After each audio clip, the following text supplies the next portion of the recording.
அஸ்ஸலாமு அலைக்கும். எல்லோரும் எப்படி இருக்கீங்கப்பா? நல்லா இருக்கீங்களா? இன்றைக்கி வந்து நம்ம மீன் வச்சு ஊறுகாய் போட போகிறோம். என்ன ஊறுகாய்னா சூரை மீன் ஊறுகாய். இது மீனை வந்து முள் இல்லாமல் பொடி பொடிசாக நம்ம கட் பண்ணி எடுத்துருக்கோம். எப்படி இருக்குன்னு பாருங்கள். நான் தோலோடு போடுறேன். உங்களுக்கு தோல் வேண்டான்னா நீங்கள் தோலை எடுத்துடலாம். இப்போ நம்ம இதுக்கு மசாலாலாம் போட்டு விரவி ஊற வச்சு நம்ம ஊறுகாய் செய்யலாம். எப்படி வாங்க பார்க்கலாமா? ஃபஸ்ட்டு இதுக்கு இந்த மீன் வந்து 1 கிலோ இருக்கும்.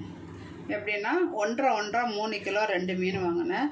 அதில் வந்து தலையை எடுத்தாச்சு, நடுவில் எலும்பு எல்லாமே போயிடுச்சு, குடல் வேஸ்ட்டு எல்லாமே போன பிறகு இது எவ்வளோ இருக்கும் பாருங்கள். 1 கிலோ இருக்கும். இதுக்கு ஒரு 50 இஞ்சி பூண்டு,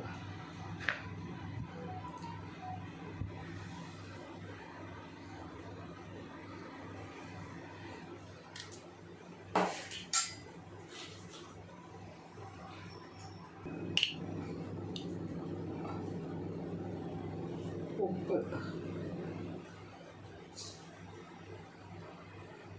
ஒரு 1.5 ஸ்பூன் உப்பு போட்டுக்கலாம். மிளகாத்தூள்,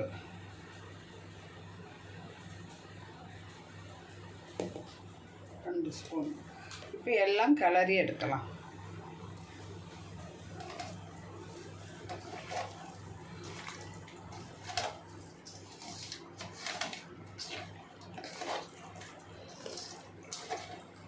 இஞ்சி பூண்டு எதுக்கு போடுறோன்னா நல்லா வாசனையாக இருக்கும். இப்போ மஞ்சத்தூள்,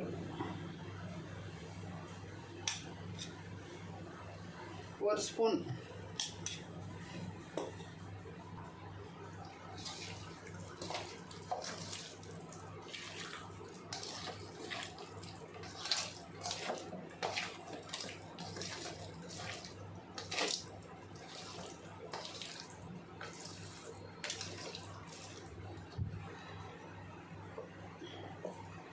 இன்னும் 1 ஸ்பூன் மிளகாத்தூள். மொத்தம் 2.5 ஸ்பூன் போட்டிருக்கோம். 15 கிராம் மிளகாத்தூள் போட்டிருக்கோம் 1 கிலோ மீனுக்கு. இப்போ இதில் உப்பு இருக்கான்னு பார்த்துடலாம்.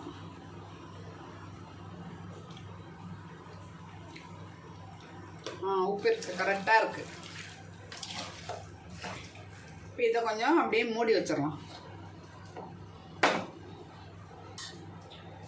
பாருங்க, இப்போ 100 கிராம் புளி,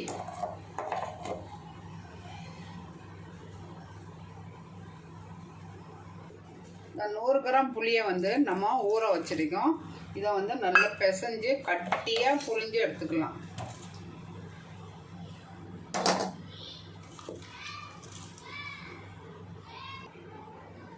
இதை இதில் ஊற்றி வடிகட்டிடலாம்.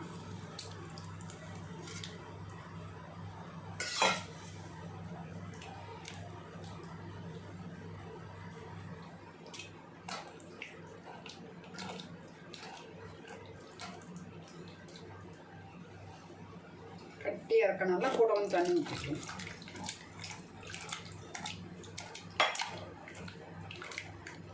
இது அவ்வளோதையும் அப்படியே கரைச்சி எடுத்துடலாம். இந்த புளியை அடுப்பை பற்றி கொதிக்க வைக்கலாம். ஏன்னா கொஞ்சம் தண்ணியாக இருக்குல்ல, அங்கே பாருங்கள்.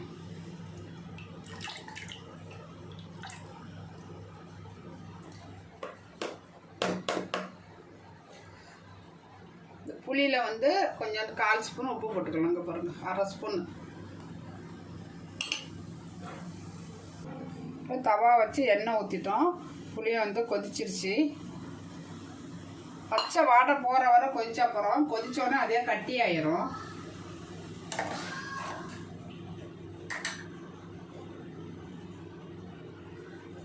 எண்ணெய் காஞ்சோன்னே மீனை பொரிச்சு எடுத்துடலாம்.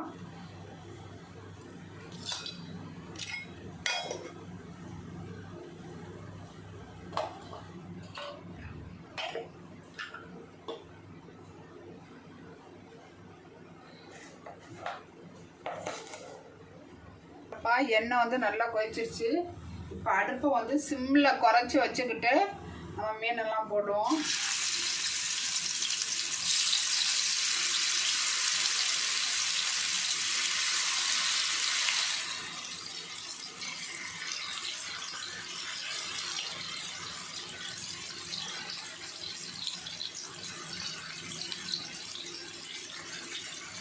நீங்கள் எடை போடல. 3 கிலோ மீன் வாங்கினேன், 1.5 எப்படியும் ஒரு அரை கிலோ மேலே தலை முள்ளெல்லாம் பேரிட்டோம்.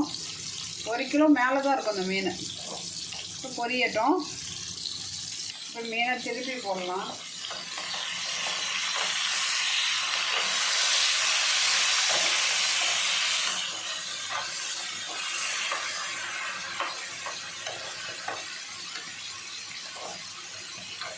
நல்லா மட்டன் மாதிரியே இருக்கும் அந்த மீன்.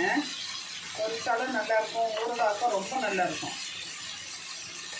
முள்ளில்லாத மீன் எல்லா மீனையும் போடலாம் ஊறுகாய். மஞ்சளும் போடலாம், பெரிய பெரிய பாறை மீனில் போட்டுக்கலாம். அந்த இஞ்சி பூண்டு போட்டதும் நல்லா வாசனையாக இருக்குது பாருங்கள். இந்த பெஸ்டின் பக்கத்தில் ஓடி வர போகிறோம் நாய்.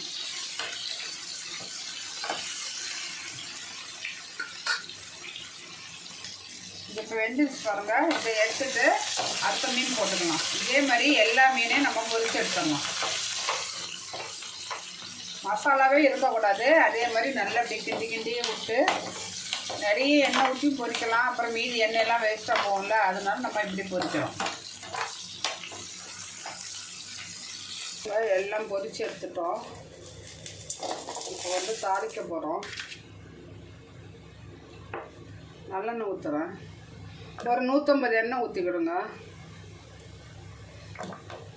எண்ணெய் காஞ்சிருச்சு.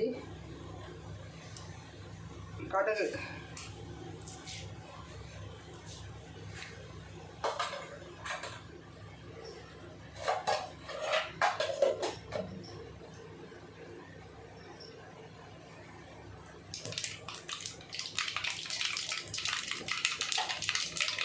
நல்லா பொரியுது. கருவேப்பிலை, வெந்தய பொடி. இந்த கலர் மஞ்சளாக இருக்குது, இது வெந்தய பொடி இல்லை, பெருங்காய பொடி. இது என்ன எவரெஸ்ட் பெருங்காயம். இப்போ மிளகாத்தூள் ஒரு 4 ஸ்பூன் மிளகாத்தூள் போட்டுடலாம். ஏன்னா ஏற்கனவே மீனில் போட்டிருக்கோம்.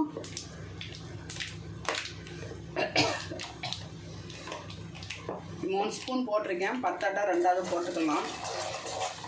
எண்ணெயிலே நம்ம நல்லா வறுத்துடலாம். இப்போ நம்ம கொதிக்க வச்ச புளி தண்ணி இருக்குல்ல, அதை ஊற்றிடலாம். 100 கிராம் புளி, ஒரு மிளகாத்தூள் ஒரு 50 போட்டுப்பேன். பொரிக்கிறதுக்கு ஒரு 15 போட்டேன். புளியிலே நம்ம உப்பு போட்டுட்டோம். அதனால் ரொம்ப நேரம் கொதிக்கணும்னு இல்லை, நல்லா கொதிக்க வச்சுட்டோம். வெந்தயமும் கடுகும் பொடிச்சது 1 ஸ்பூனு. நல்லா புளி வந்து ஒரு புளிப்பாக இருக்குது, ஒரு புளிப்பு ஒரு இனிப்பு இருக்குது. இப்போ எண்ணெய் வந்து வெளியே வருது. உப்பு பார்த்தா உப்பு பத்தலை, உப்பு போட்டுக்கலாம். இதில் மீன்லேயே நல்ல உப்பு இருக்குது. 1.5 ஸ்பூன் போட்டோம்னால நல்லா கொதிச்ச புளியாக. மிளகாத்தூளும் வந்து நம்ம எண்ணெயிலே போட்டுட்டோம். அதனால் இப்போ நம்ம மீனை போட்டுடலாம்.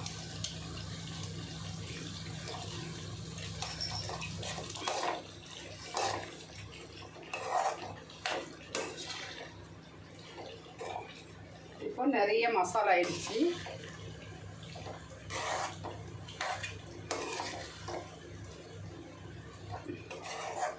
புளி தண்ணி நம்ம தண்ணியாக ஊற்றினோம்னா ரொம்ப நேரம் கொதிக்கணும் இருக்கும். இது நம்ம பக்கத்து அடுப்பில் நல்ல முதல்ல நம்ம கொதிக்க வச்சு எடுத்துட்டோம். சூப்பரான மீன் ஊறுகாய் ரெடி ஆயிடுச்சு.